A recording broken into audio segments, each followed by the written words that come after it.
পবিত্র কোরআনুল কারীম সূরা যুখরুফের 67 নম্বর আয়াতের মধ্যে বলেন আল-আখিল্লাউ ইয়াওমাইযিন বা'দুহুম লিবা'দিন আদুউন ইল্লাল মুত্তাকিন। আল্লাহু আকবার। মুসলমান ভাইরা বন্ধুরা, আল্লাহ রাব্বুল আলামিন পবিত্র কোরআনুল কারীম সূরা যুখরুফ 67 নম্বর আয়াতে কারিমার মধ্যে জানায় দিলেন, বান্দারে এই কিয়ামতের ময়দানে যত বন্ধুত্ব আছে, যার সাথে যত মায়া মমতা হৃদ্যতা সখ্যতা যার যার কিছু আছে, সবাই সেই দিন একজন আরেকজনের বিরুদ্ধে দাঁড়ায়া যাবে। নাউযুবিল্লাহ। ইল্লাল মুত্তাকিন, কিন্তু যে সমস্ত মানুষেরা আল্লাহকে ভয় করে, জোরে বলেন কারে ভয় করে? যে সমস্ত মানুষেরা মুত্তাকি, যে সমস্ত মানুষেরা পরহেজগার, যে সমস্ত মানুষেরা পরস্পর আল্লাহকে ভয় করে চলেছে, দুনিয়াতে একজন আরেকজনকে ভালো কাজের দিকে রেখেছে, একজন অন্যায় করলে অন্যায় থেকে ফিরাইছে, হারাম কাজ করতে গেলে যে যাকে হারাম কাজ থেকে ফিরাইছে, এই সমস্ত লোকেরা হাসরের ময়দানে তারা সিদ্ধ হবে না।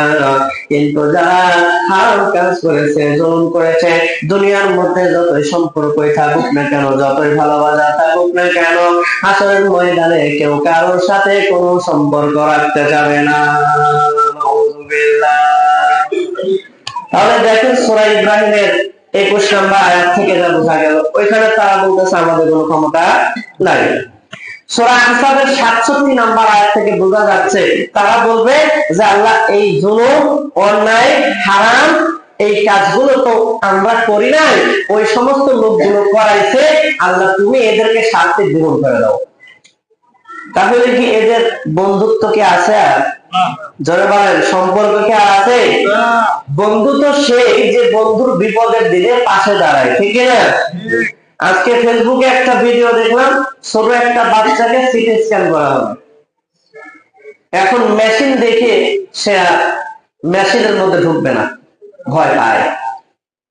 তাকে নাকি 1 ঘন্টা বোঝানো হয়েছে যে বাবা তোমার চিকিৎসার জন্য, সুস্থতার জন্য এইটা বড় দরকার, তুমি আর না করো না, তুমি ডাক্তারদের কাজ করতে যাও। সে ডাক্তারদের কথা শুনে না, মা বাবা আত্মীয় স্বজনের কথা শুনে না, শেষ পর্যন্ত সে কথা শুনলো কার? তার সমবয়সী একটা সন্তান, যে তার বন্ধু, একসাথে খেলাধুলা করে। সে যখন গিয়ে বলছে যে দোস্ত তুমি চলো, আমি তোমার সাথে আছি, এখন ওই ছেলেটার মাথা মেশিনের দিকে, যাকে সিটি স্ক্যান করা হবে, আর পা হচ্ছে বাহিরে, তার ওই বন্ধু ওই একই বেডের উপরে তার পাশে শুয়ে পড়ে তার 2 পা ধরে সাহস দিছে যে দোস্ত তুমি ভয় পাও না, আমি আছি। আল্লাহু আকবার।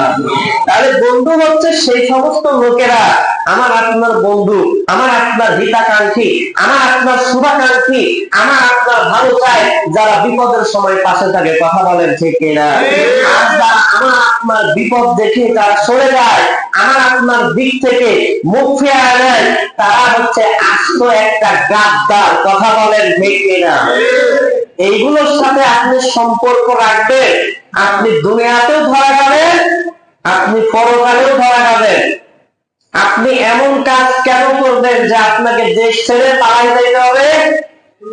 এই দেশ কি আপনার বাবার না? আপনি এই দেশের মাটিতে বড় হলে, আপনি এই দেশের হাওয়া খেয়ে, আলো বাতাসে বেড়ে উঠে আপনি এমন কাজ কেন করেন যে কারণে ক্ষমতার চিত্র পাল্টাইলে আপনি আর বাড়ির মধ্যে শুয়ে থাকতে পারেন না? এরকম কাজ করা যাবে? করা যাবে? করা যাবে না। আবার কিছু মানুষ বলে